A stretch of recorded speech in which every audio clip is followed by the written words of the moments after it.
Dear students, +2 കെമിസ്ട്രിയുടെ 2024 say എക്സാമിൻ്റെ 3rd question ആയിരുന്നു. A multidentate ligand in the following is. താഴെ തന്നിരിക്കുന്ന ലിസ്റ്റിൽ നിന്ന് മൾട്ടി ഡെൻഡേറ്റ് ലിഗാൻഡ് ഏതാണെന്ന് എഴുതുക. അപ്പോൾ 4 ഓപ്ഷൻ തന്നിട്ടുണ്ട്. അപ്പോൾ അതിൻ്റെ ആൻസർ എന്തായിരുന്നു? ആൻസർ EDTA എന്നാണ്. അപ്പോൾ ഇവിടെ കൂടെ കുറച്ച് ലിഗാൻഡ്സ് കൂടി തന്നിട്ടുണ്ട്. അപ്പോൾ ഇതേത് ചാപ്റ്ററിലെ ക്വസ്റ്റ്യനാണ്? കോർഡിനേഷൻ കോമ്പൗണ്ട് എന്ന് പറയുന്ന നമ്മുടെ 5ാമത്തെ ചാപ്റ്ററിലെ ക്വസ്റ്റ്യനാണിത്. അപ്പോൾ ഈ കോർഡിനേഷൻ കോമ്പൗണ്ട്സ് പഠിക്കുമ്പോൾ നമ്മൾ പ്രത്യേകം പഠിക്കേണ്ട ഒരു കാര്യമാണ് കോർഡിനേഷൻ കോമ്പൗണ്ടിലെ പ്രധാന ഭാഗങ്ങൾ എന്തൊക്കെയാണ്, പാർട്സ് എന്തൊക്കെയാണ്. ഒരു കോർഡിനേഷൻ കോമ്പൗണ്ട് ആണെങ്കിൽ അതിലെ പ്രധാന ഭാഗമാണ് ഒരു മെറ്റലും ലിഗാൻഡും. ഈ മെറ്റലും ലിഗാൻഡും തമ്മിൽ ഏത് ടൈപ്പ് ബോണ്ടാണ് ഉണ്ടാകുന്നത്? മെറ്റലും ലിഗാൻഡും തമ്മിൽ ഉണ്ടാകുന്ന ബോണ്ടിൻ്റെ പേരാണ് കോർഡിനേറ്റ് ബോണ്ട്. അതുകൊണ്ടാണ് ഈ കോമ്പൗണ്ടുകൾക്ക് കോർഡിനേഷൻ കോമ്പൗണ്ട് എന്ന് പേര് വന്നിരിക്കുന്നത്. അപ്പോൾ ഈ ലിഗാൻഡുകളിൽ ഒരേ സമയം ഒരു ആറ്റം ഉപയോഗിച്ച് മാത്രം മെറ്റലുമായി കോർഡിനേറ്റ് ബോണ്ട് ഉണ്ടാക്കാൻ സാധിക്കുന്ന ലിഗാൻഡുകളെ നമ്മൾ വിളിക്കുന്ന പേരാണ് യൂണി ഡെൻഡേറ്റ് ലിഗാൻഡ്സ്, അല്ലെങ്കിൽ നമ്മൾ മോണോ ഡെൻഡേറ്റ് ലിഗാൻഡ്സ് എന്നും വിളിക്കും. അപ്പോൾ ഇതൊക്കെ ഇതിന് എക്സാമ്പിൾസ് ആണ്. NH3H2O, CN-, SCN-, NO2-, ഇതൊക്കെ യൂണി ഡെൻഡേറ്റ് ലിഗാൻഡ്സിന് എക്സാമ്പിളാണ്. അപ്പോൾ ഇവരിൽ ഒരാറ്റം ഉപയോഗിച്ച് മാത്രമേ ഒരേ സമയം മെറ്റലുമായിട്ട് ഉണ്ടാക്കാൻ സാധിക്കുകയുള്ളൂ, കോർഡിനേറ്റ് ബോണ്ട് ഉണ്ടാക്കാൻ സാധിക്കുകയുള്ളൂ. അപ്പോൾ ഇങ്ങനെയുള്ള ലിഗാൻഡ്സിനെ നമ്മൾ മോണോ ഡെൻഡേറ്റ് ലിഗാൻഡ്സ് എന്നും വിളിക്കാറുണ്ട്, അല്ലെങ്കിൽ യൂണിഡെൻഡേറ്റ് ലിഗാൻഡ്സ് എന്നും വിളിക്കാറുണ്ട്. അപ്പോൾ ഇതിൽ നമ്മൾ പ്രത്യേകം ശ്രദ്ധിക്കേണ്ട കുറച്ച് ലിഗാൻഡ്സ് ഉണ്ട്. CN-, SCN-, NO2-. അപ്പോൾ ഇവർ നോക്കിക്കേ, ഇവരെ നമ്മൾ വേറൊരു പേര് കൂടി വിളിക്കും ആംബിഡെൻഡേറ്റ് ലിഗാൻഡ്സ് എന്ന്. അപ്പോൾ എന്താണ് കാരണമെന്ന് ചോദിച്ചാൽ, ഇവർ ഒരേ സമയം ഒരു ആറ്റം ഉപയോഗിച്ച് മാത്രമേ ബോണ്ട് ഉണ്ടാക്കാൻ പറ്റുള്ളൂ എങ്കിലും ഇതിൽ 2 ആറ്റങ്ങൾ എന്തിനു വേണ്ടിയിട്ട് റെഡിയാണ്? ബോണ്ട് ഉണ്ടാക്കാൻ റെഡിയാണ്. അപ്പോൾ CN-ലാണെങ്കിൽ ചില സമയത്ത് കാർബൺ ഉപയോഗിച്ചും ചില സമയത്ത് നൈട്രജൻ ഉപയോഗിച്ചും ബോണ്ട് ഉണ്ടാക്കും. ഇനി NO2-ലാണെങ്കിൽ ചില സമയത്ത് നൈട്രജൻ ഉപയോഗിച്ചും ചില സമയത്ത് ഓക്സിജൻ ഉപയോഗിച്ചും ബോണ്ട് ഉണ്ടാക്കും. ഇനി SCN-ലാണെങ്കിൽ ചില സമയത്ത് സൾഫർ ഉപയോഗിച്ചും ചില സമയത്ത് നൈട്രജൻ ഉപയോഗിച്ചും ബോണ്ട് ഉണ്ടാക്കും. അപ്പോൾ ഒരു സമയം ഒരാറ്റം ഉപയോഗിച്ച് മാത്രമേ കോർഡിനേറ്റ് ബോണ്ട് ഉണ്ടാക്കാൻ പറ്റുള്ളൂ. അത് മോണോഡെൻഡേറ്റ് ലിഗാൻഡ്സ് തന്നെയാണ്. പക്ഷേ അവരിൽ വ്യത്യസ്ത ഡോണർ ആറ്റങ്ങൾ ഉണ്ട്.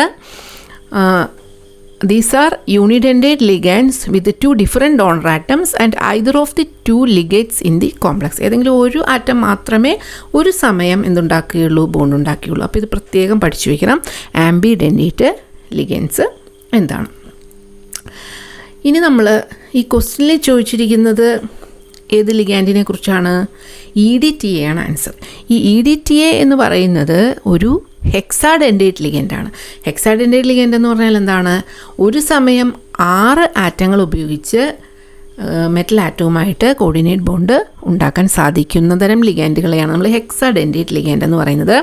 അപ്പോൾ അതിനൊരു എക്സാമ്പിളാണ് EDTA. അതിൻ്റെ full form ethylene diamine tetra അസറ്റേറ്റോ എന്നാണ്. അസറ്റേറ്റ് എന്ന് പറഞ്ഞാലും മതി. അപ്പോൾ ഇതിൻ്റെ സ്ട്രക്ചർ കൂടി പഠിച്ചു വയ്ക്കുക. അപ്പോൾ സ്ട്രക്ചർ നമ്മുടെ ടെക്സ്റ്റ് ബുക്കിൽ തന്നിട്ടുണ്ട്, അത് വരയ്ക്കാൻ പഠിക്കണം. അപ്പോൾ ഇതിൽ ഈ 4 ഓക്സിജൻ ആറ്റവും 2 നൈട്രജൻ ആറ്റവും, അങ്ങനെ 6 ആറ്റങ്ങൾ ഒരേ സമയം കോർഡിനേറ്റ് ബോണ്ട് ഉണ്ടാക്കാൻ റെഡിയാണ്. അതുകൊണ്ടാണ് അവരെ എന്ത് വിളിക്കുന്നത്? ഹെക്സാഡെൻഡേറ്റ് ലിഗൻഡ് എന്ന് വിളിക്കുന്നത്. അപ്പോൾ ഈ ഹെക്സാഡെൻഡേറ്റ് ലിഗൻഡായ EDTA കുറിച്ച് അതിൻ്റെ സ്ട്രക്ചറും പേരും ഒക്കെ ഒന്ന് ഫുൾ ഫോമും ഒക്കെ ഒന്ന് പഠിച്ചു വയ്ക്കണം. ഇനി നമുക്ക് 2 ഡൈഡെൻഡേറ്റ് ലിഗാൻഡുകൾ ടെസ്റ്റിൽ തന്നിട്ടുണ്ട്, അവരെയും കൂടി ഒന്ന് പരിചയപ്പെടാം.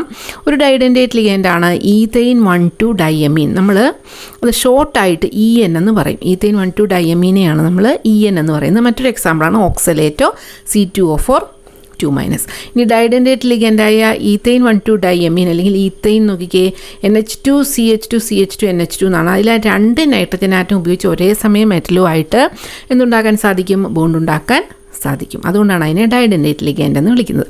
അതുപോലെ തന്നെ ഓക്സലേറ്റോ, അതിൻ്റെ ഫോമുല ഓർത്ത് വയ്ക്കണം, C2O4-2-. ഈ ഓക്സലേറ്റോയിൽ 2 ഓക്സിജൻ ഉപയോഗിച്ച് ഒരേ സമയം മെറ്റലുമായിട്ട് ബോണ്ട് ഉണ്ടാക്കാൻ, കോർഡിനേറ്റ് ബോണ്ട് ഉണ്ടാക്കാൻ സാധിക്കും. അതുകൊണ്ടാണ് അതിനെ എന്ത് വിളിക്കുന്നത്? ഡൈഡെൻഡേറ്റ് ലിഗാൻഡ് എന്ന് വിളിക്കുന്നത്. ഇനി നമ്മൾ ഓർത്ത് വയ്ക്കേണ്ട ഒരു ലിഗാൻഡാണ് ടെട്രാഡെൻഡേറ്റ് ലിഗാൻഡ്. അതിൻ്റെ ഫോമുല മാത്രമേ നമ്മുടെ ക്വസ്റ്റിനിൽ തന്നിട്ടുള്ളൂ, പക്ഷേ എൻട്രൻസ് എക്സാമിനൊക്കെ ചോദിക്കാൻ ചാൻസ് ഉണ്ട്. NCH2CH2NH2 ട്രൈസ് എന്നാണ് ഈ ലിഗാൻഡിൻ്റെ ഫോമുല. അപ്പോൾ ഇതൊരു ടെട്രാഡെൻഡേറ്റ് ലിഗാൻഡാണ്. ഇവിടെ 4 നൈട്രജൻ ആറ്റം ഉപയോഗിച്ച് ഒരേ സമയം ബോണ്ട് ഉണ്ടാക്കാൻ സാധിക്കും, കോർഡിനേറ്റ് ബോണ്ട് ഉണ്ടാക്കാൻ സാധിക്കും. അപ്പോൾ അതിൻ്റെ പേര് ട്രിസ് ടു അമിനോ ഇഥൈൽ അമീൻ എന്നൊക്കെയാണ്. അതൊരു ഓർഗാനിക് കോമ്പൗണ്ടാണ്. ട്രെൻ എന്നുകൂടി അത് അറിയപ്പെടാറുണ്ട്. അപ്പോൾ നമ്മുടെ ടെക്സ്റ്റ് ബുക്കിൽ ഈ ഫോമുല മാത്രമേ ഉള്ളൂ. നമ്മൾ പക്ഷേ അത് ടെട്രാഡെൻഡേറ്റ് ലിഗൻഡ് ആണെന്ന് അറിഞ്ഞിരിക്കണം. ഇനി നമ്മുടെ ടെസ്റ്റിൽ തന്നിട്ടില്ല. ട്രൈഡെൻഡേറ്റ് ലിഗൻഡ് ആയിട്ട് ഒരു എക്സാമ്പിൾ കൂടി നമ്മൾ പഠിച്ചു വയ്ക്കുക. ഡൈ എത്തിലീൻ ട്രൈയമീൻ ആണ് ആ ലിഗൻഡ്. DTA എന്നാണ് അതിൻ്റെ ഷോർട്ട് ഫോം. അതിൻ്റെ ഫോമുല എന്ന് പറയുന്നത് NH-CH2 NH2 ട്വൈസ് എന്നാണ്. അപ്പോൾ നമ്മുടെ ട്രിസ് ടു അമിനോ ഇഥൈൽ അമീനുമായിട്ട് എന്താ വ്യത്യാസം? എന്നിന് വരെ അവിടെ NH വന്നു. അതുപോലെ തന്നെ CH2 NH2 ത്രൈസ് എന്നുള്ള സാധനം മാറി CH2 NH2. ഇതിൽ ഏത് ലിഗാൻഡ് വേണമെങ്കിലും നമുക്ക് എക്സാമ്പിളായിട്ട് ചോദിക്കാം.